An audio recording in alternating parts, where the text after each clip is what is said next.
Nah, ini ruangan kalau di sebelah wing kiri atau di sebelah timur, kalau kita lihat di bawah seperti ini pepohonannya. Asik, adem betul. Ya, suasana yang asri ya. Kita lihat ada sawah langsung. Selalu ada ruangan-ruangan yang dingin di area perkotaan yang menawarkan hal yang demikian ini. Jadi adalah bagian dari alternatif pilihan yang bisa kita merasa sejuk di tengah panas dan merasa nyaman di tengah keramaian. Saya dengar di awal cerita tadi tentang mengelola kekecewaan. Oh, yang ngopi dulu, Kang Atu. Mana kopinya, Kang Atu? On the way. OTW-nya. Saya minum On dulu. the way. Mangga, Baraya, minum dulu. Sedulur selawas.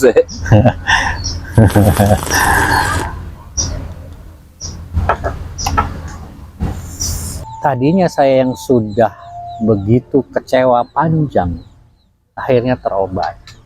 Dari situlah saya berpikir bahwa kata Allah tuh, lihat dengan kejadian yang kamu anggap buruk dengan shutdownnya itu, ternyata alhamdulillah hasil kerja keras kamu bisa mulai berjalan.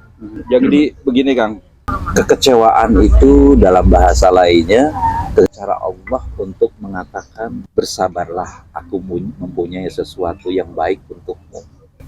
Seperti itu. Bersabarlah, sesungguhnya aku memiliki sesuatu yang baik untukmu. Cuma persoalannya ketika bersabarlah, itu kan proses tuh. Proses di mana bukan proses dalam kondisi bodoh gitu ya, tapi proses dalam kondisi pintar gitu itu. Yaitu tadi menahan diri, tidak terlalu banyak bicara, bisi aya nu kacemes gitu kan. Itu termasuk proses yang tidak mudah dilakukan. Jadi Allah berfirman dalam hal ini, a'udzubillahi minasyaitonirrajim, wa asa an takrahu syai'an wa huwa khairul lakum. Tetapi boleh jadi kamu tidak menyenangi sesuatu padahal itu baik bagimu. Tadi ayatnya sedalam tarjamah dan dalam penjelasan sudah dijabarkan oleh kita-kita ini.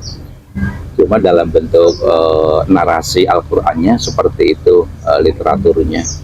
Ini sebetulnya dikaitkan dengan kutiba alaikumul qital, dengan diwajibkan atas kamu berperang.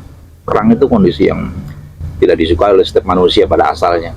Jadi kalau ada orang yang sukanya perang kayak Israel ngebomin apa itu namanya Palestina, itu kondisi yang tidak normal, artinya kondisi Zionisme yang memang paham bejat gitu ya, paham yang jahat gitu.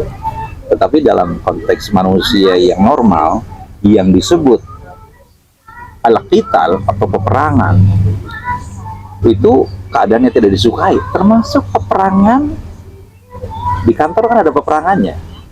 Di sekolah ada peperangannya, di setiap entitas dan komunitas ada peperangannya, ada kepentingan, ada sesuatu yang harus kita ikhtiarkan di situ. Peperangan dalam konteks kecil keseharian pun ada di situ, ada peperangan. Yang paling gampang peperangan antara hak dan batil, antara kesabaran dan ketidaksabaran, yang kemudian derivasi dari ketidaksabaran itu banyak kemunculannya berupa perkataan yang tadi yang tidak terkendali, tidak terkontrol, atau sikap tubuh yang tidak terkendali, tendang sana, tendang sini, dibalikin meja gitu ya, oh segala macam itu. Teman yang nggak tahu apa-apa baru datang dapat muka asem dari kita, istri yang di rumah tadi kan, nah, itulah.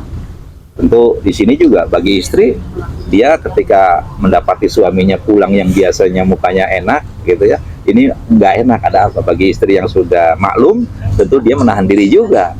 Nah ini terus pertempuran demi pertempuran terjadi.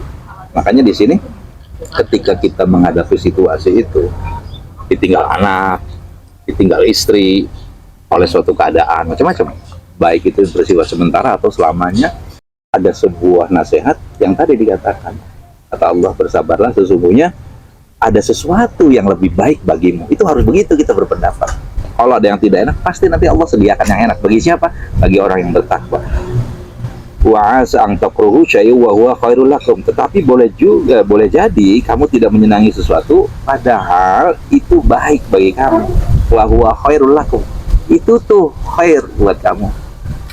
Tapi sebaliknya Allah juga membuat sesuatu tema sebaliknya. wa asa an tuhibbu syai'a wa huwa syarrul lakum. Justru boleh jadi kamu menyukai sesuatu, suka banget, tapi di situ tidak baik bagi kamu.